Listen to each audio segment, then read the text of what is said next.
better way to warm up on a chilly winter day than a nice bowl of French onion soup. I'll post a separate video on French onion soup soon, but you know what goes great with French onion soup?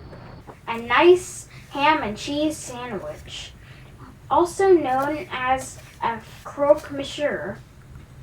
It's so easy, any kid can do it, but it's also kind of fancy, especially when you call it by its French name, so you can make it for your family and impress them.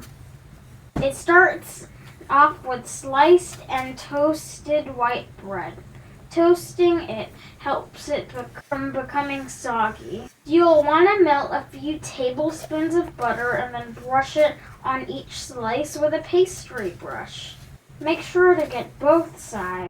Then you'll add your sliced cheese.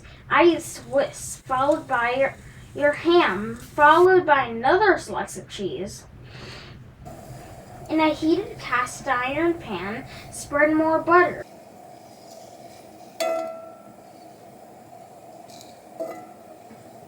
Place your sandwiches down and press lightly.